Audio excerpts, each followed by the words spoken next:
Medianoche.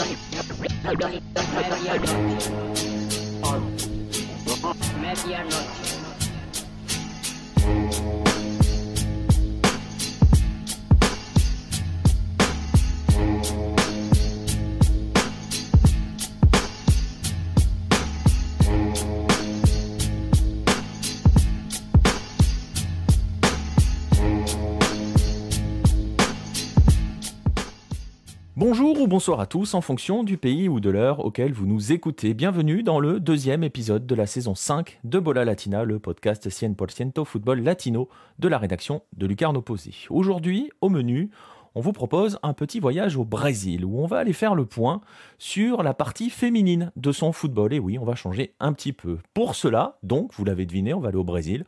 On va donc accueillir le rubro negro de la rédaction de Lucarno Posé, Marcelin Chamois. Salut Marcelin. Salut Nico. Alors écoute, avec toi, on va donc plonger un petit peu dans la partie féminine, comme je disais, du football à Ori Verde. Et on va commencer tout simplement par le commencement. Lors de notre dernier séjour au Brésil, on avait été visiter le musée du football à Sao Paulo. Et d'ailleurs, j'en profite, si vous écoutez, ou plutôt si vous regardez ce podcast en ce moment sur notre chaîne YouTube, vous allez voir au fur et à mesure de cette émission quelques extraits de ce musée du football, puisque à l'époque où on y était, 2019, il y avait une exposition qui était justement consacrée à l'histoire du football féminin au Brésil. Je rappelle qu'à l'époque, on était en pleine Copa América. On va y revenir dans un instant. Une expo, Marcelin, et c'est ce que tu vas nous expliquer, qui montrait surtout à quel point l'histoire du football féminin au Brésil est surtout et d'abord l'histoire d'un très très long combat. Oui, très très long, parce que le football arrive au Brésil en 1894 et il y a déjà des premiers matchs, alors qui étaient mixtes à l'époque, qui sont mentionnés dès 1908. Donc les femmes ont été intéressées très rapidement par le football. Et le premier match exclusivement féminin a longtemps été considéré datant de 1913. Mais en fait, il y avait une partie des dames de la haute société, parce que c'est vrai que au Brésil, les femmes sont arrivées aussi en tant que supportrices très rapidement pour s'intéresser au football. Et d'un autre côté, c'était en fait des joueurs du Sport Club Americano qui étaient déguisés en femmes. Donc la vraie partie officielle désormais d'un match exclusivement féminin date de 1921 dans le quartier de Santana à São Paulo. Et cette partie a été mentionnée par la presse, notamment à Gazeta, qui avait parlé d'une attraction curieuse et comique. Donc on voit un petit peu le traitement qu'il y avait pour le foot féminin à l'époque. On voit d'où on part, ouais. On voit d'où on part. Et quand il y avait des matchs, c'était très peu suivi.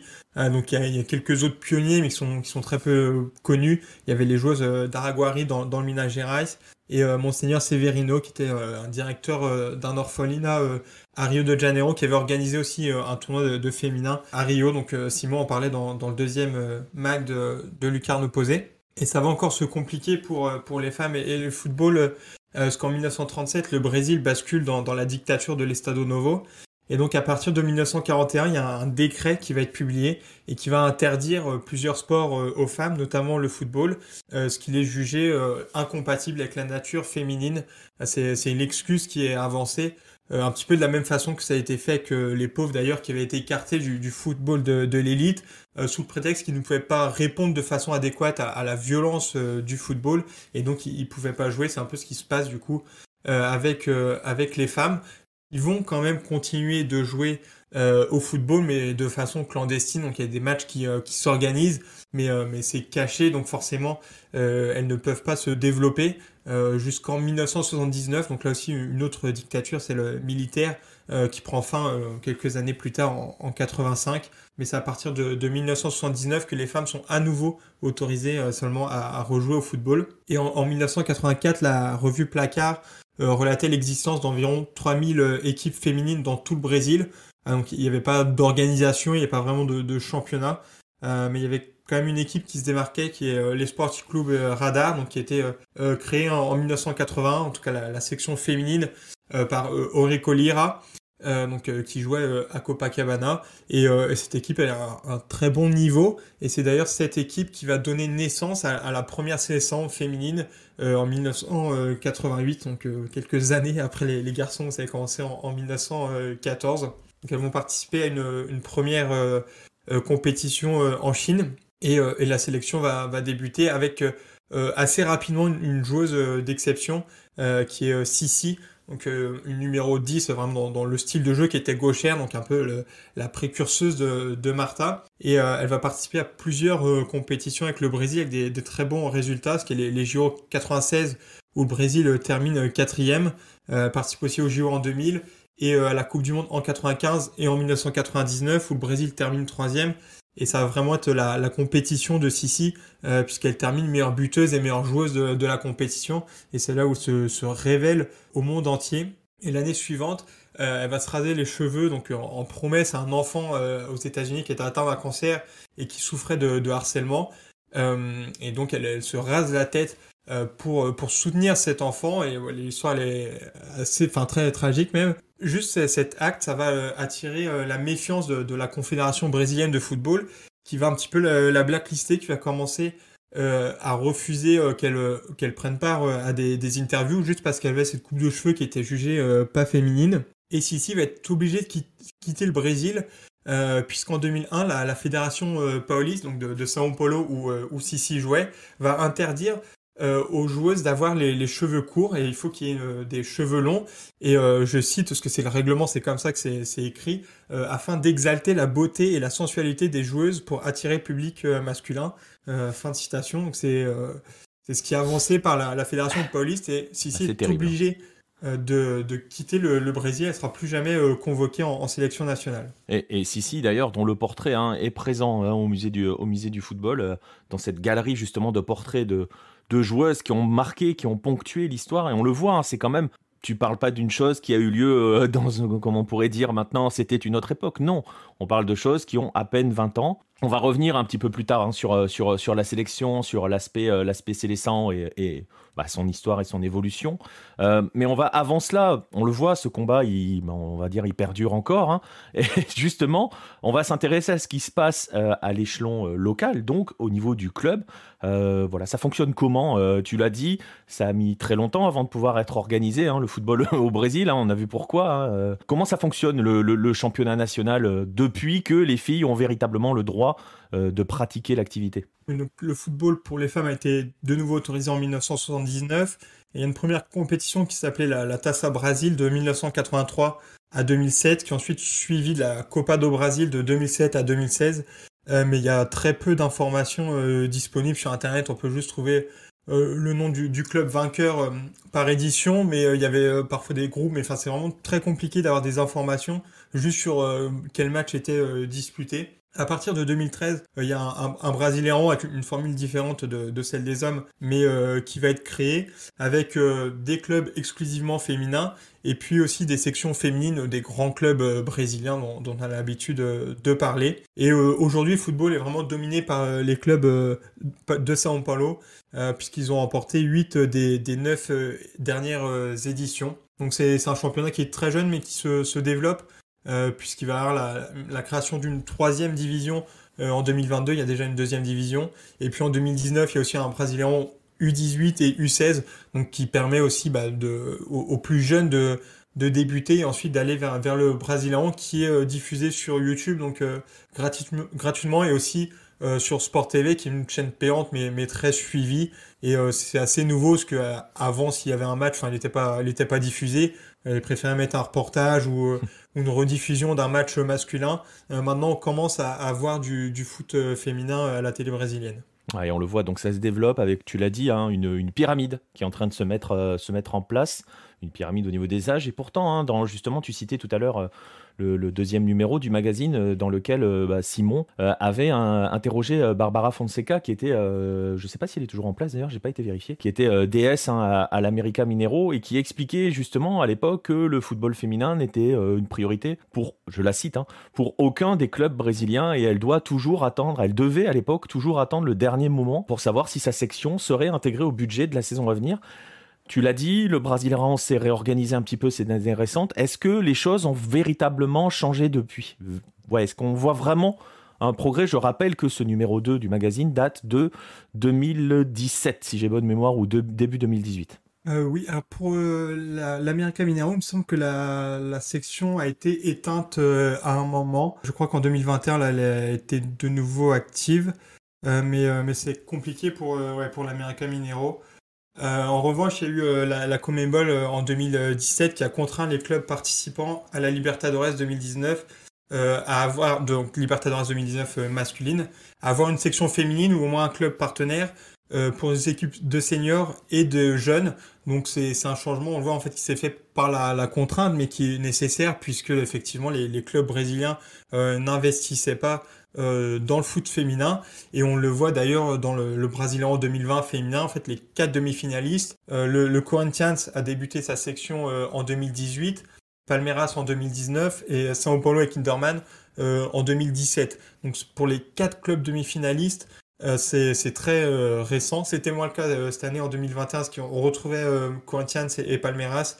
Et après, il y avait International et Ferroviaria, je crois, qui ont des sections qui sont plus anciennes, même si souvent en fait les grands clubs ils avaient une section féminine de temps en temps, et puis quand il y avait besoin de sauver un petit peu d'argent, c'était pas les salaires des hommes qui allaient être sacrifiés, mais toute la section féminine. Donc il y a plusieurs clubs où la section arrive, disparaît, un petit peu comme l'América Mineiro qui est pas concerné du coup par une participation à la Libertadores, et il me semble qu'ils ont mis fin à la section féminine. Donc voilà, on voit que ça reste compliqué, même si les audiences du championnat sont en hausse, et la compétition aussi était assez bien suivie sur les réseaux sociaux. Donc ça permet de développer le football féminin qui peut se professionnaliser un petit peu plus. Ouais, et tu insistes sur la contrainte qui a été mise en place par la CONMEBOL, comme quoi on critique souvent les instances, à raison, très souvent aussi.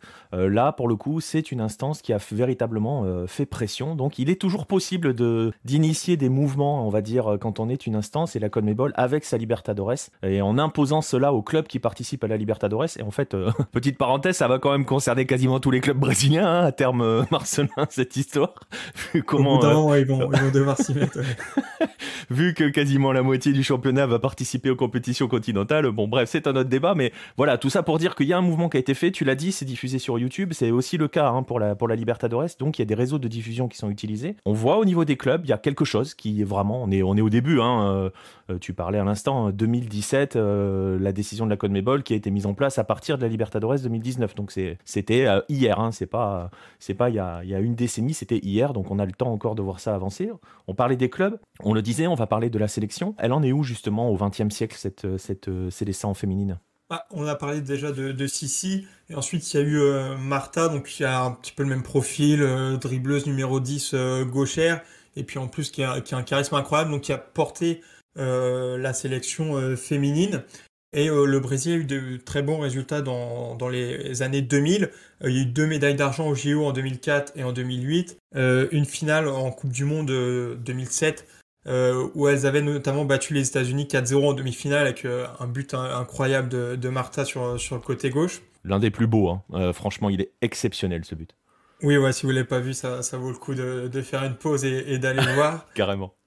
Et puis il y a eu la grande victoire qui a été le Panamericano 2007. Donc pour nous, ça ne nous parle pas trop, mais c'était un genre de championnat des JO sud-américains qui était organisé au Brésil. Et donc la finale avait lieu au Maracana avec une victoire 5-0 contre les États-Unis. Donc c'est vraiment le grand fait d'armes de cette sélection qui a souvent été placée, mais qui n'a pas eu de titre à part ce Panamericano. Donc des résultats qui sont quand même satisfaisants. Et c'est le cas en club aussi, puisque Santos, donc, avec Martha, mais aussi Christiane, qui était l'attaquante de la sélection, Santos a remporté les 2 premières Copa Libertadores féminines en 2009 et 2010. Mais c'est toujours le cas, en fait, je trouve, quand on parle de foot féminin, quand il y a une avancée, souvent après, il y a un recul, il y a quelque chose qui vient casser un petit peu la dynamique. Puisqu'en 2012, Santos a besoin d'argent pour prolonger le contrat de Neymar, et donc ils vont fermer les sections de foot féminin, de futsal aussi, mais afin de gagner de l'argent. C'est comme ça, le foot féminin à Santos, alors qu'elles avaient gagné 2 Copa Libertadores, a été sacrifié pour prolonger le contrat de Neymar. Ouais, donc, ça reste la variable d'ajustement concrètement, le football féminin. Ouais, c'est ça, ouais. Et c'est un régime qui reste semi-professionnel et du coup très précaire. Et pour l'instant, encore, les grandes stars brésiliennes, elles vont jouer à l'étranger, où il y a plus de moyens, où c'est plus développé. Et ce qui est dommage au Brésil, c'est qu'ils se passionnent vraiment les compétitions ponctuelles de la Seleção. En fait, nous, on l'avait vu en 2019 avec la Copa América. Mais c'est vrai que dès qu'il y a la Coupe du Monde ou les JO, qui sont une sorte de deuxième Coupe du Monde pour le foot féminin, on sent vraiment le pays qui suit la sélection. Mais cet engouement retombe dès que la compétition est terminée. Ça se poursuit pas pour les compétitions nationales. Et en plus, la génération du coup de Marta, mais aussi Christiane et Formiga, par exemple, n'a pas été renouvelée. Et donc, dans les années 2010, il y a quand même des résultats qui sont moins bons. En Coupe du Monde, il y a un quart en 2011, après des huitièmes en 2015 et 2019. Et au JO, un huitième en 2012 et quart au JO 2016 et 2020. Donc dans les années 2010, sur les 6 grandes compétitions, il n'y a même pas eu de dernier carré. Ouais, et on sait à quel point c'est important au Brésil pour les sélections d'exister à l'échelle mondiale. C'est valable chez les garçons, c'est valable chez les filles aussi. Tu évoques Marta et tu disais, on l'a vu en 2019, on l'a mesuré, l'immense popularité dont elle bénéficie au Brésil. Déjà les filles, la sélection féminine, l'immense popularité qu'elle avait, elles étaient plus suivies pendant la Copa América brésilienne que les garçons qui jouaient la Copa América. Elles étaient en Coupe du Monde. Est-ce que Marta, on l'avait vu aussi, moi je me souviens, c'était aux abords du Maracana, où il y avait les affiches immenses de Marta alors qu'on était en pleine Copa América. Voilà, c'est Marta. Justement, est-ce qu'elle est un cas à part ou est-ce qu'on peut dire que Marta symbolise une sorte de nouvelle ère dans laquelle finalement les filles vont ou pourraient prendre la place des hommes? Tu évoquais Neymar qui est très, comment dirais-je, clivant au Brésil. Est-ce que c'est quelque chose qui semble s'amorcer, un mouvement, ou est-ce que c'est uniquement lié à Marta? Et question un petit peu rattachée à cela, est-ce qu'il est possible justement pour les filles de se trouver une place dans le Brésil actuel, dans le Brésil de Bolsonaro, qui est souvent réputé comme un pays désormais très conservateur? Oui, pour Marta et Neymar, il y avait aussi les JO 2016. On se souvient que les Brésiliens remplaçaient le Neymar, enfin, cachaient le nez pour transformer sur leur maillot le Neymar en Marta. Donc c'est vrai que c'était assez marquant aussi. Et je pense que Marta est quand même assez à part. Enfin, elle a une prestance, elle a même aussi dans les messages qu'elle peut porter. C'est vrai que c'est vraiment le symbole pour le foot féminin, mais je trouve vraiment qu'elle est à part et comme ça me semble compliqué d'avoir une nouvelle Marta dans l'immédiat. Après, pour la société, c'est vrai que enfin, la société brésilienne est très hétérogène et il y a une partie très machiste qui est peut-être de plus en plus importante ou en tout cas de plus en plus libérée. Enfin, je sais pas trop, mais Qui est plus visible actuellement, on va dire. ouais, oui, qui se remarque plus, ouais, Voilà. quand même. Mais du coup, après, je suis pas sûr que le football féminin ait besoin de tout le monde. Il y en a toujours qui vont pas suivre le football féminin, qui vont le chercher à le réduire ou à ne pas le considérer. Je pense que le foot féminin peut faire sans eux. Et en plus, oui, il y a enfin, les Brésiliens sont aussi très patriotiques. Et on l'a déjà dit, ils soutiennent vraiment la sélection féminine, qui en plus a une autre image que la sélection masculine, où on va dire c'est vraiment le foot business et que les joueurs n'ont plus l'amour du maillot ou la simplicité. Donc cette sélection féminine est suivie. Après, ouais, une successeuse de Marta, c'est toujours possible, hein. On l'a vu, il y avait eu Sissi avant elle qui avait aussi été très importante.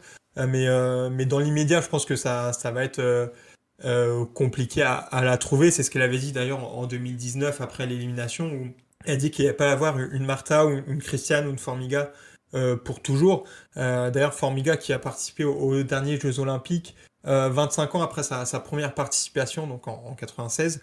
Le record est incroyable, mais on voit aussi que la sélection féminine s'est reposée sur ses forces d'individualité et n'a pour l'instant pas réussi encore, même si ça commence, à régénérer un petit peu son effectif et trouver des successeuses. Ouais, ce qui est probablement lié aussi au fait que le développement des clubs, parce que c'est là où tu nourris les graines, c'est là où tu plantes les graines de la sélection. Le développement en club, pour l'instant, n'est pas assez linéaire. Sans parler de progression forte, mais il n'est même pas assez linéaire ou continu pour permettre quelque chose, justement. Cette phrase de Marta, il n'y aura pas de Marta ou de Christiane ou de Formiga pour toujours, c'est la transition parfaite vers le dernier point que l'on va aborder dans ce podcast, celui, et tu l'as un petit peu évoqué là, de l'avenir, justement, en quoi le Brésil prépare l'avenir de son football féminin. Après la Coupe du Monde 2019, donc, qui a été très suivie au Brésil, la CBF a engagé comme sélectionneuse Pia Sundhage, qui a été double championne olympique en 2008 et 2012 avec les États-Unis, et aussi finaliste des JO 2016 avec la Suède, donc son pays d'origine. Et elle est la deuxième femme seulement à diriger la sélection brésilienne féminine. Ça se passait assez mal avec le précédent sélectionneur entre lui et les joueuses. Et pour l'instant, le bilan est plutôt bon, parce qu'il y a eu 2 défaites en 24 matchs, je crois, maintenant, si on prend les 2 victoires contre l'Argentine après les JO. Aux JO, elles ont été éliminées en quart de finale, mais au tir au but contre le futur vainqueur, qui était le Canada. Donc, c'était pas non plus une mauvaise compétition. Et sur les nouvelles convocations, il y a eu 5 nouvelles joueuses qui n'avaient pas participé au JO. Donc on voit que ça commence un petit peu à se renouveler. Martha est toujours présente pour amener ce nouveau cycle, parce que du coup il y a beaucoup de compétitions internationales pour les filles. Donc ça a commencé avec la Copa América 2022, ensuite la Coupe du Monde 2023, puis les JO l'année suivante. Ça va être un petit peu le nouveau cycle pour la sélection brésilienne. Et Pia a beaucoup d'expérience en plus dans des pays, que ce soit les États-Unis ou la Suède, où il y a une culture différente du Brésil, et en plus euh, enfin, beaucoup plus d'histoire dans le foot féminin, et un développement qui a été fait bien avant et de façon plus forte. Donc elle est très intéressante, je pense que le profil est intéressant.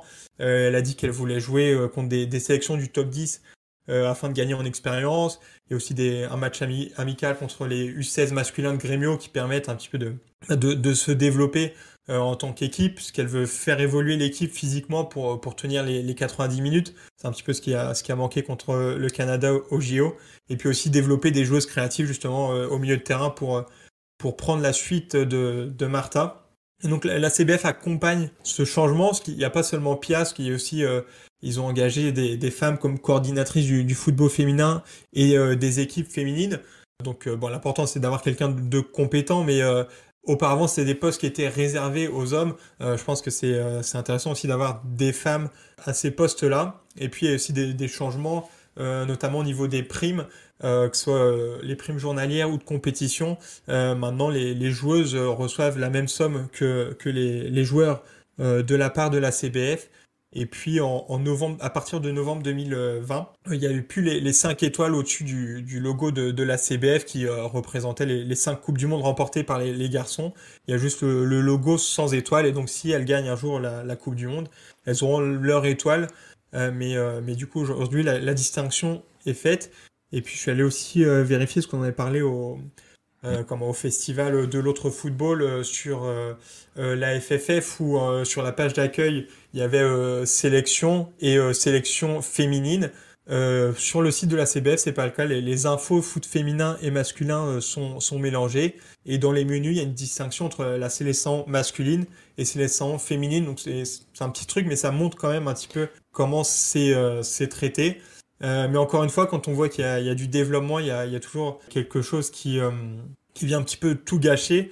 Là, c'est le président de la CBF, Rogério Caboclo, qui a été écarté du pouvoir. Il est suspendu jusqu'en 2023, parce qu'il est accusé par plusieurs employés de la CBF d'harcèlement et d'agression sexuelle, avec quand même des enregistrements et puis plusieurs témoignages. Ouais, mais on Euh, voit que ça passe pas. Tu vois ce que je veux dire? C'est-à-dire que peut-être que dans d'autres temps, ça aurait été gentiment étouffé. Là, il y a quand même une action contre Caboclo derrière. Il y a quand même, oui, une action, donc on voit ça change. Après, je sais, après avec la CBF, c'est toujours compliqué, parce Ouais, que ils ont pas certains qui ont profité de ça pour l'écarter du pouvoir. certes. Mais en tout cas, c'est vrai qu'aujourd'hui, c'est sorti, alors qu'effectivement, avant, ça aurait certainement pas sorti, ou pire, ça aurait été dit, bah, c'est pas bien grave, Voilà, c'est ça. il y a pas de sujet. Mais, Donc, mais, mais pour en il y a quand revenir à même la, une évolution. c'est ça, pour en revenir à la CBF, il y a quand même une vraie évolution, et tu l'as dit, hein, on en parlera bientôt du festival, avec pas mal de tables rondes, notamment sur le football féminin, une à laquelle on a participé, mais c'est important, ce que tu as nommé comme un détail, justement, dans ce festival qui a eu lieu à Rennes début septembre. On a souvent dit que les détails n'en étaient pas, et le fait de ne plus faire de distinction, enfin de mettre tout le monde ensemble, c'est pas anodin quand même. Et on parle de la CBF, tu disais à un instant, dans un pays qui reste quand même encore avec une grande part de machisme. C'est pas forcément qu'un détail, quoi. Oui, et puis il faut rappeler encore une fois l'histoire de Sissi, qui date Ouais, de 2001, donc qu'il y a un progrès, oui, qui est indéniable et il partait de très très loin. Et c'est vrai qu'on l'a dit avec la FFF, de ce côté-là, la CBF est en avance, qu'effectivement c'est un détail qui veut dire beaucoup en fait. Donc oui, c'est Ouais. important. Exactement. Et donc tu disais, hein, voilà, donc on a quand même une. J'ai presque envie de parler. Je sais pas s'ils le disent officiellement comme cela. Tu vas me le dire, hein, justement. Il y a un véritable plan de développement du football féminin au Brésil. Oui, ça a été dit, notamment avec l'arrivée de Pia sur le banc de la sélection féminine. Et je pense qu'il y a 4 piliers pour développer le football brésilien, enfin féminin, pardon. L'organisation, les compétitions nationales, la sélection nationale, et aussi les médias qui sont très importants. Parce que s'il y a une bonne organisation et une coordination entre la sélection et les clubs, ça va permettre d'avoir un championnat national qui va être de meilleure qualité. Donc une compétition qui va être suivie par les fans et aussi derrière les sponsors et donc de l'argent. Et la presse aussi, évidemment, a un travail à faire sur ça. Aujourd'hui, ça se développe aussi. Pareil, je trouve qu'il y a un suivi de qualité. Il y a des articles réguliers sur les plus grands médias. Et puis, je disais, avant, les matchs n'étaient pas diffusés. Aujourd'hui, il y a une vraie couverture. Nous aussi, on le dit avec nos championnats, c'est du foot masculin. Il faut donner aux gens les clés de pouvoir suivre le championnat. Et là, il y a pas seulement le match, mais il y a aussi le commentateur, mais il y a un consultant. Il y a aussi un plateau télé, donc un avant-match, un retour à la mi-temps, des analyses d'après-match. Tout ça, ça permet d'attirer des fans et donc aussi des revenus avec des sponsors. Et ensuite, cet argent doit être réinvesti dans la formation des jeunes aussi. On peut pas espérer développer le foot féminin sans passer par la formation des jeunes. Donc, ce qu'a fait avec la CONMEBOL, avec l'obligation d'avoir une équipe féminine senior, ce qui est normal, mais aussi des jeunes, ce qui me semble encore plus important. Ça va permettre d'améliorer encore le championnat et surtout de fournir de nouvelles joueuses qui vont permettre de rejoindre les rangs de la CS1 et peut-être de gagner un jour la Coupe du Monde. Ouais, et tout cela, en plus, en donnant, tu le dis, hein, cette visibilité, en donnant de meilleures conditions aussi pour les filles pour évoluer, ça permet aussi aux petites filles de voir qu'il est possible de jouer au football et de s'y mettre aussi, hein, parce que c'était un frein aussi. Maintenant, voilà, s'il y a tout un mouvement qui se met en marche, on le voit, il y a des choses qui sont faites. En le disant, on sourit un petit peu en voyant certains discours que l'on a, par exemple, chez nous. Voilà, on s'aperçoit que ça travaille au Brésil. Et petit détail, je ne sais pas si tu pourras me dire depuis quand, mais la féminisation du football touche aussi les commentaires, parce que j'ai souvenir, là, tu vois, j'y pense à l'instant, beaucoup de matchs des éliminatoires actuels chez les hommes, maintenant, sont commentés par une ou des femmes. Oui, je crois que ça a commencé l'année dernière. Notamment à Globo, Ouais. je retrouve plus le nom de la commentatrice. J'ai un prénom en tête, mais je suis quasiment sûr de me tromper, donc voilà. Mais il y a des voix, on entend des voix féminines dirigées maintenant. Le commentaire d'un match, elles sont plus en bord pelouse comme on les avait vues ces derniers temps arriver. Maintenant, on a une vraie commentatrice à la place. On a peut-être la prochaine Galvao Bueno féminine qui est en place là. Oui, c'est Renata Silveira, Voilà, le nom Renata. que je cherchais. Et oui, elle commence à commenter des matchs. Et ce qui est important aussi, pas seulement de foot féminin, mais Ouais. aussi oui, des matchs des éliminatoires ou du Brasileirão. C'est assez souvent oui, qu'on l'entend aussi. Et c'est vrai que ça participe aussi au développement du foot féminin et à l'acceptation. Après, ça passe et c'est là qu'on voit aussi que la société brésilienne reste très machiste, parce que elle est aussi très critiquée sur les réseaux sociaux. Mais c'est aussi un développement qui est important. Ouais. Elle est critiquée, certes, mais voilà, là, la chaîne, le Globo, lui a donné le micro principal, hein, parce que on l'a déjà sous-entendu ou dit souvent, hein, ou écrit parfois sur le site, le poste de commentateur au Brésil, c'est quelque chose quand même. Hein. Oui, le micro, il se cède pas facilement. Bon, Voilà. on voit aussi avec Galvão Bueno qui est encore en place. Mais c'est aussi la première, oui. Et donc, forcément, il va y en avoir d'autres derrière qui seront peut-être plus appréciés. Donc, ça se développe aussi de ce côté-là. Mais oui, c'est la pionnière. Et là, pareil, ça fait que 1 an. Donc, on verra comment ça se passe par la suite. Ouais, mais on le voit donc, hein, il y a un mouvement. On espère que ce mouvement va s'entretenir, hein, tu l'as dit. Les expériences malheureuses de ces dernières années montrent que dès que l'on avance d'une marche, il se passe quelque chose qui fait reculer de 3 derrière. On espère que ça ne va pas arriver au Brésil. Je pense qu'on a bien fait le tour de justement où on en est actuellement au football, où en est le football féminin au Brésil.